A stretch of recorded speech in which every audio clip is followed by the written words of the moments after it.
Hello everyone, my name is Senzo and welcome to the cleanse. So without further ado, let's get into this video. But before we get into the video, please do me a favor by smashing the like button, because the like button, guys, it goes and fetches more members of the clan when the algorithm is triggered by the likes that you are going to press, so that these people, when they come with their two IQs, rub them together and spark their own opinions regarding what's happening in the Gauteng High Court. And I'm not wearing my glasses, that is why I'm squinting a little bit, but I can see some of you. Other than that, tell me, why did you skip the ads? Those two ads, why did you skip it? Anyways, let's go to the Gauteng High Court. So, well, SABC kind of like disappointed a little bit in the morning, but at least we got to understand the question regarding the CMAX warden and area manager that were summoned by Judge Rata. I remember yesterday thinking to myself that, wow, if these people really do come to court and they are addressed by Judge Rata, do you understand that the North Gauteng High Court, together with the South Gauteng High Court, the Cape High Court, as well as the Durban High Court, these four courts, they are persuasive.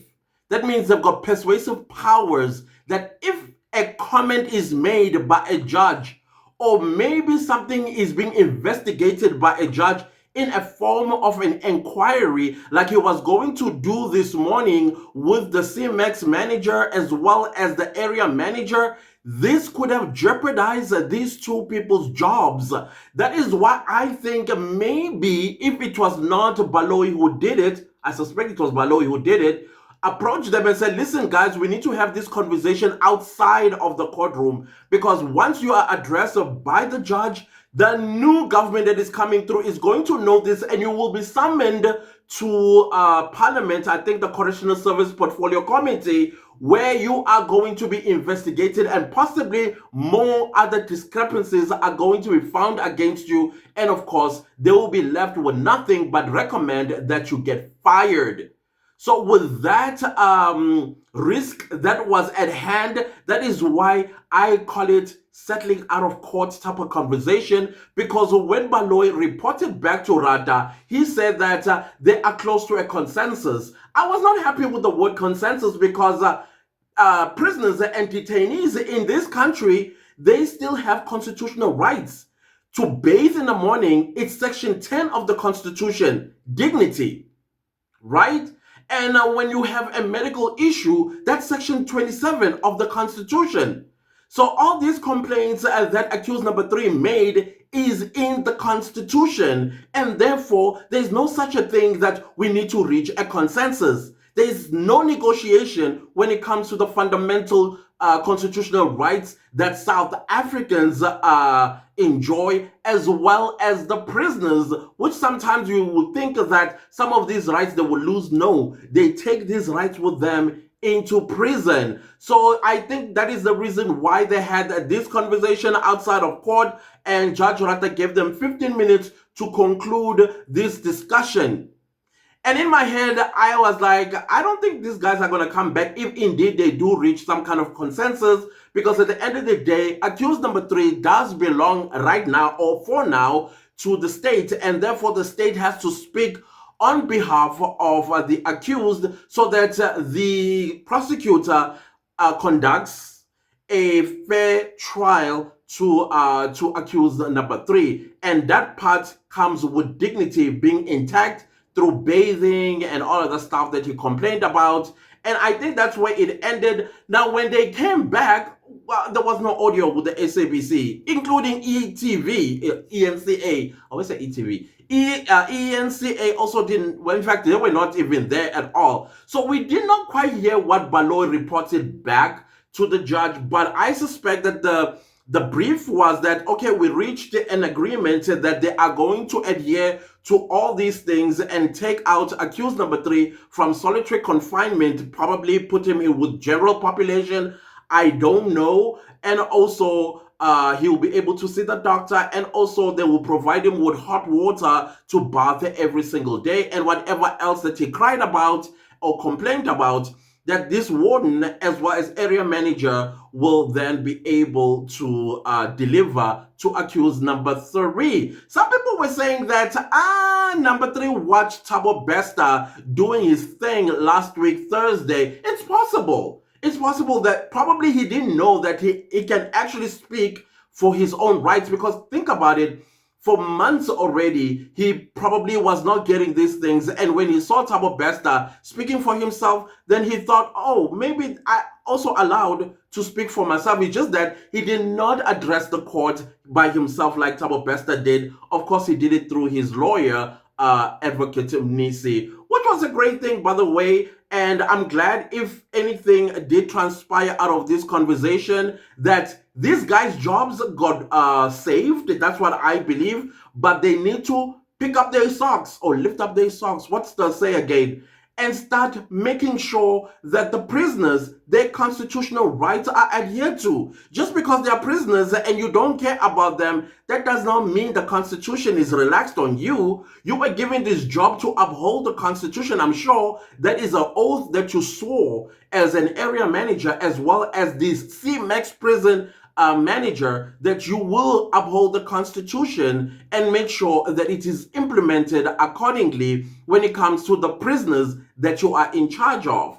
That is a little bit disappointing, but something tells me that definitely somebody did take note of this. Maybe Judge Cameron, who is responsible with the upkeep of prisoners around the country, he may have picked it up. He may actually have already started sending investigators to CMAX. I know that he feels very somewhat about CMAX prisons, especially solitary confinement, which I think as well it is unconstitutional. Not only unconstitutional, but I think it's also degrading on human dignity as well as human rights, because you are thrown in this hole all by yourself and to yourself. And then accused number 3, he's there on what punishment? That's a part that actually confused me, because I understand that solitary confinement are for people or for prisoners that misbehave, that are very, very hard to control and things of that nature. But other than that, then we went to Pinky. It took about 5 minutes before we could hear Advocate Sibanda basically cross-examining Pinky. Of course, when Pinky took the stand, it was same old numbers. She was just reading numbers and reading numbers and reading numbers and reading numbers until everybody, their ears were like, what did you say? Number of who? Senzo Twala and Longwe Twala? Longwe Twala is using the cell phone number of his father? And where was it? Oh, everybody got excited. I got excited too, because now we were getting to the crux of this matter. And the crux of the matter is Longwe Twala, he is seen in Phosphorus. Well, Chicco Twala's cell phone, which is used by Longwe Twala, is seen in Phosphorus. So, here we go. Now, can we have Mtogos? Can we have Tumelos, Zandiles, the mother, Kelly, Mapir? Let's have them all. Let's see where they're all pinging.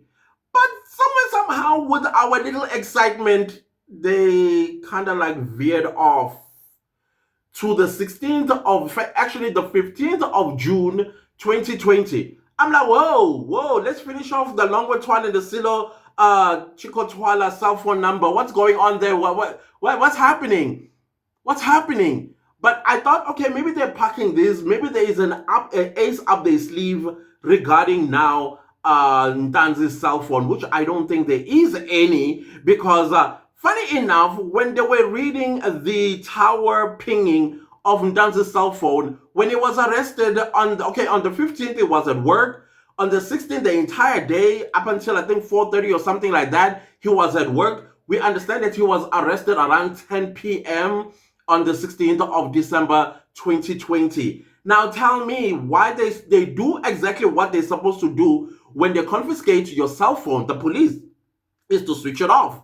Because it was off, and then as we know that Mamfundis, I don't know if it's a Methodist church or Catholic church or whatever this phone was pinging at on a Sunday. And I'm like, oh my goodness.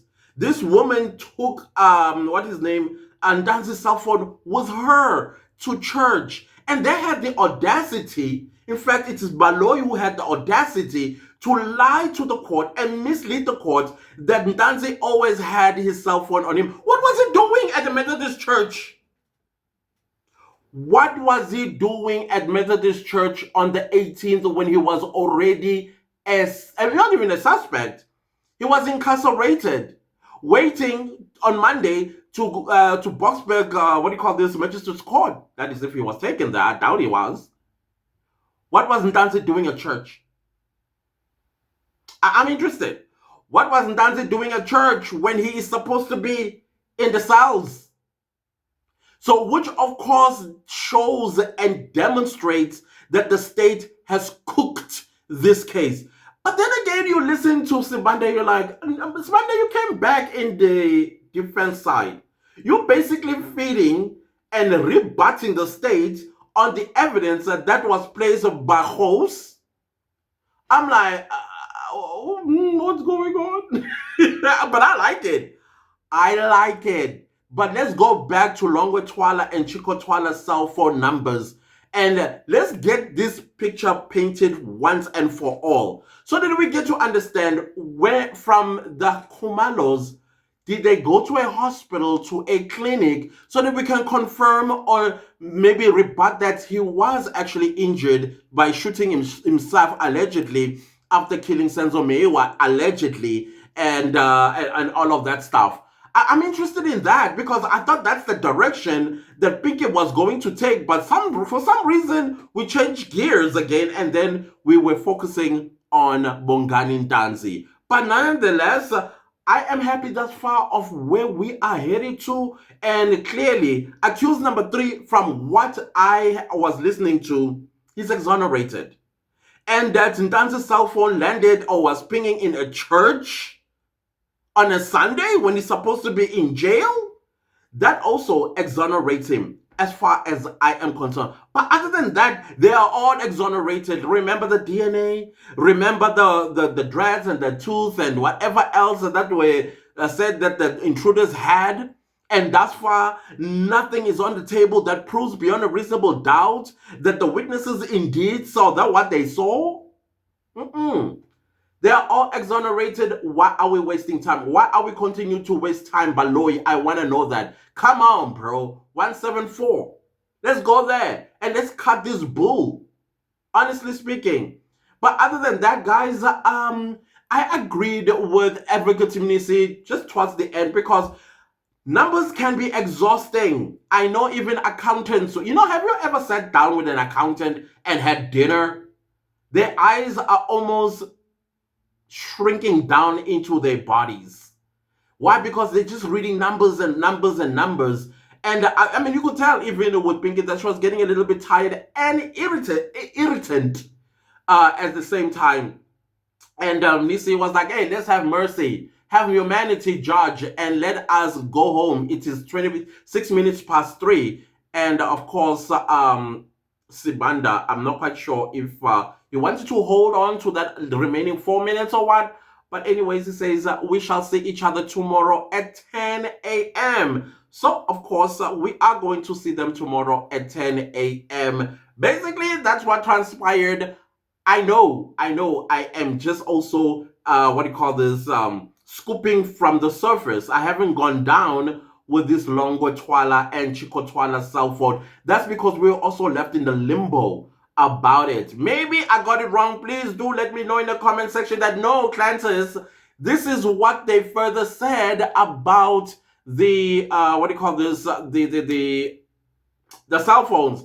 I must also tell you that while I was listening, I was writing a report, and so I was doing both the listening and writing my report. So maybe there are some things that fell by way. Please let me know in the comment section that this is what fell by way that you did not understand or hear Pinky say about Longwe Twala and Silo Chicco Twala cell phone numbers and how they were at the same place or maybe Longwe using Chicco Twala's cell phone. Like I said the other time, that it's either Longwe was using his father's cell phone or Zandile was using Chicco Twala's cell phone. Maybe she did not have a cell phone, and so Chicco Twala's like, oh, you can have mine, daughter-in-law, and do whatever you have to do. Well, turns out that Longwe was using his father's cell phone, or it was Longwe's cell phone, but bought by Chicco Twala, and airtime and all these other activities bought by Longwe Twala. That's all. That got us all excited, and also we want to know more. I want to know more. Can Pinky dive deeper? I know she's being led by the state, but the state, come on, you're doing a great job by doing the defense's job at the same time. It's great. I'm happy with that. Other than that, guys, if you like the video, give it a like. If you like the video, give it a like. Anyways, do subscribe to my YouTube channel. And don't forget to click the bell notification so that you get notified every time I upload a new video. Thank you so much to everybody that's super thanking the channel and supporting it financially. I highly appreciate you guys so very much. Please leave a comment down below and let me know what did you think about today's processes in court, the proceedings in court in the Gauteng High Court. Let me know, what did you take out of, or what did you pick out of today's proceedings? Other than that, guys, please share this video far and wide. Thank you for watching. I'll see you next time with a new video.